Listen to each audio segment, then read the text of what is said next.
आज की इस खास रिपोर्ट में हम बात करेंगे दुनिया की सबसे बड़ी जियोपॉलिटिकल पहेली की। एक तरफ अमेरिका के राष्ट्रपति डोनाल्ड ट्रंप और दूसरी तरफ रूस के राष्ट्रपति व्लादिमीर पुतिन और तीसरी ताकत है दुनिया की सबसे बड़ी तेजी से उभरती महाशक्ति चाइना।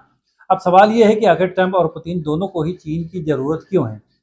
क्या ये सिर्फ बाजार का मामला है? क्या ये अमेरिकी बनाम रूस की पुरानी राजनीति है या फिर दुनिया एक नए पावर की तरफ बढ़ रही है? दुनिया अब ऐसी नहीं रही जैसी अब 1991 में सोवियत यूनियन टूटने के बाद थी। एक समय था जब अमेरिका अकेली सुपर पावर था, लेकिन अब पिछले 20 सालों में चीन ने जो आर्थिक ताकत हासिल की है उसने पूरी दुनिया का समीकरण बदल दिया है। दुनिया की सबसे बड़ी अर्थव्यवस्था है, सबसे बड़ा मैन्युफैक्चरिंग हब है और टेक्नोलॉजी में तेजी से आगे बढ़ रहा है और एशिया, अफ्रीका और यूरोप तक अपना प्रभाव बढ़ा रहा है। यानी अब अमेरिका और रूस दोनों के लिए चीन को नज़रअंदाज करना आसान नहीं होगा। जब ट्रंप राष्ट्रपति बने तब उन्होंने सबसे ज्यादा हमला चीन पर बोला था। उन्होंने कहा था, चीन अमेरिका की नौकरियां छीन रहा है।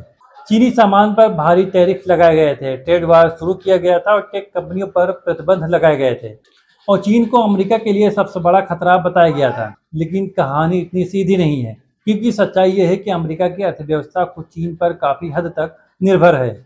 अमेरिका की बड़ी कंपनियां जैसे एप्पल, टेस्ला, नाइकी, वॉलमार्ट, इन सब का बड़ा कारोबार चीन से जुड़ा हुआ है। यानी राजनीति में विरोध लेकिन बिजनेस में मजबूरी बन चुका है। अब सवाल यह है कि अगर ट्रंप चीन के खिलाफ है तो अमेरिका को चीन की जरूरत क्यों है? इसके पीछे कई बड़े कारण हैं। पहला कारण है मैन्युफैक्चरिंग। दुनिया की ज़्यादातर चीज़ें चीन में बनती हैं। मोबाइल, लैपटॉप, इलेक्ट्रॉनिक, खिलौने, मशीनें और इसके अलावा बहुत सारी चीज़ें। अगर अमेरिका अचानक चीन से दूरी बना ले तो सामान महंगा हो जाएगा, सप्लाई चेन टूट जाएगी और अमेरिका कंपनियों को भारी नुकसान हो सकता है। चीन अमेरिका के सरकारी बॉन्ड का बड़ा खरीदार रहा है, यानी अमेरिका का कर्ज खरीदने वालों में चीन सबसे बड़ा नामों में शामिल रहा है। अगर चीन अचानक अमेरिकी बॉन्ड खरीदना कम कर दे तो अमेरिकी अर्थव्यवस्था पर असर पड़ सकता है। और तीसरा कारण है चुनावी राजनीति।